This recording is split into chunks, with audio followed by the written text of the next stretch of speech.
Hello' বন্ধু বান্ধৱীসকল, মোৰ channel আদিপাঠলৈ আপোনালোকক স্বাগতম জনাইছোঁ। আৰু আজি মই গৈছোঁ আপোনালোকক বুজাবলৈ সূচক আৰু ঘাত, ইংৰাজীত কোৱা হয় এক্সপনেণ্ট এণ্ড পাৱাৰ্ছ। এনেকুৱা অংক বহুত প্ৰয়োজন হ'ব আমাৰ যেতিয়া যোনবিলাক অংক আছে ক্লাছ 7ৰ পৰা একদম ভৱিষ্যতলৈ যিমান আছে গোটেই অংকবিলাক কৰিবলৈ ইয়াৰ প্ৰয়োজন আছে। তথাপিও কম্পিটিটিভ এক্সামবোৰতো যোনবিলাক আমাৰ নিউমাৰিকেলছ আহে, নিউমাৰেচি আহে, এইবিলাকতো আপোনাৰ ইয়াৰ যোনটো কনচেপ্ট ইয়াৰ প্ৰয়োজন আছে। গতিকে ভাবিলোঁ মই এইখিনি কথা আপোনালোকক শিকাই দিলে আপোনালোক উপকৃত হ'ব।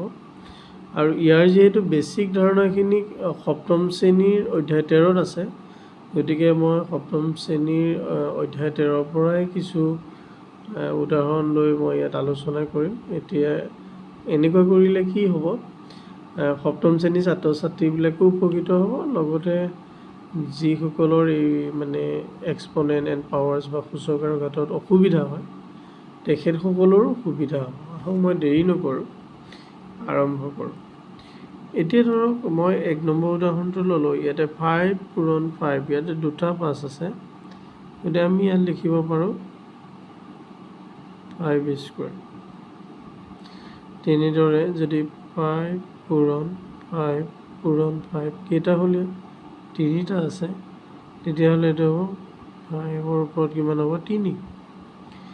বা 5 পূৰণ 5 পূৰণ 5 পূৰণ 5 কিন্তু 5ৰ ওপৰত 4 আছে। আৰু বেলেগ সংখ্যাও ল'ব পাৰোঁ, ধৰক 2 পূৰণ 2 পূৰণ 2 পূৰণ 2 পূৰণ 2 কেইটা হ'ল, 1 2 3 4 5, আৰু এটা লৈছোঁ 6টা। আমি কি লিখিব পাৰোঁ, 2ৰ ওপৰত 6।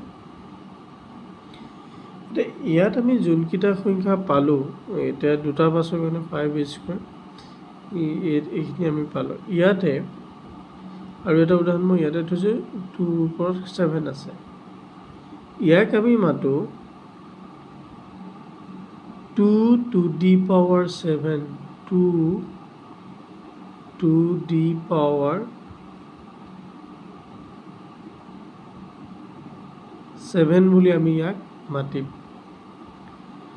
ইয়াক যদি মাতোঁ 5 to the power 2, ইয়াক মাতিম 5 to the power 3, ইয়াক মাতিম 5 to the power 4। তেনেদৰে ইয়াক আমি কেনেধৰণে মাতিম, ইয়াক মাতিম 2 to the power 6।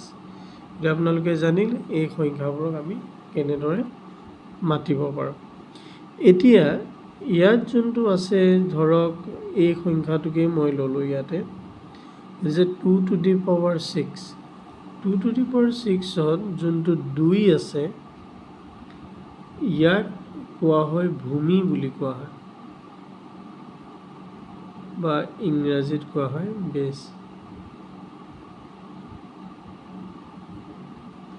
আৰু ইয়াত যোনটো 6 আছে, ওপৰত যোনটো সংখ্যা আছে, ইয়াক কোৱা হয় সূচক।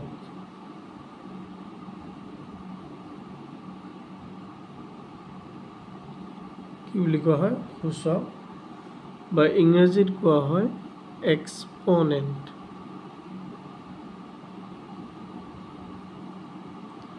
ইংৰাজীত কি কোৱা হয়, এক্সপনেণ্ট বুলি কোৱা হয়। বুজি পাইছে চাগে কথাখিনি। এতিয়া আমি এনেধৰণৰ অংক ওচৰলৈ যোৱাৰ আগতে আৰু 2-এটা নিয়ম আমি কি কৰি ল'ব লাগিব, জানি ল'ব লাগিব। মই আন এটা উদাহৰণ যদি ইয়াতে লওঁ, ধৰক যদি কোনোবা এটা সংখ্যা মাইনাছত থাকে, ধৰক -2 to the power 3, আৰু এটা ল'লোঁ ইয়াতে -2 to the power 4, আৰু এটা ল'লোঁ এইখিনিতে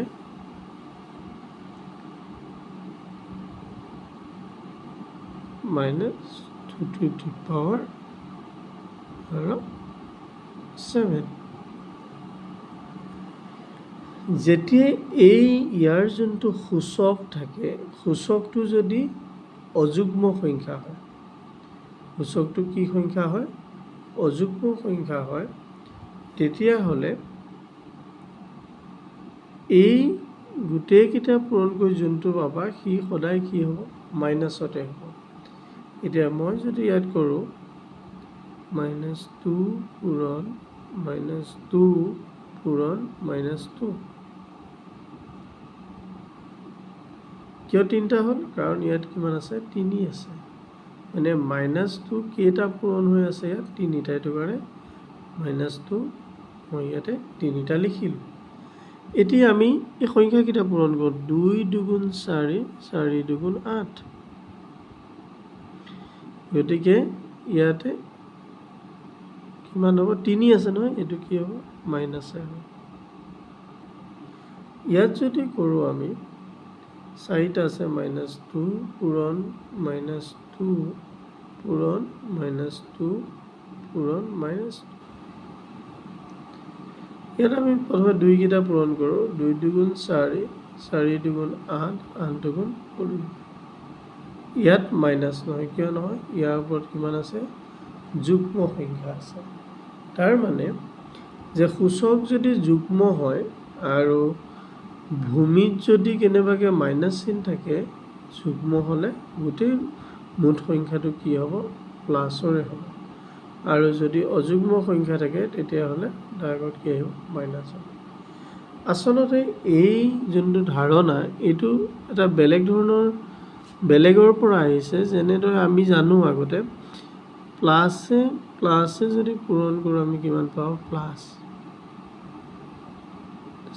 মাইনাছে পূৰণ কৰিলে আমি কি পাওঁ প্লাছ কিন্তু প্লাছে মাইনাছে কৰিলে মাইনাছ আৰু প্লাছে পূৰণ কৰিলে কি হ'ব মাইনাছ আচলতে এই যোনটো কনচেপ্ট ইয়াৰ পৰা আহিছে এতিয়া আপুনি চাব মাইনাছে প্লাছ ইয়াত প্লাছে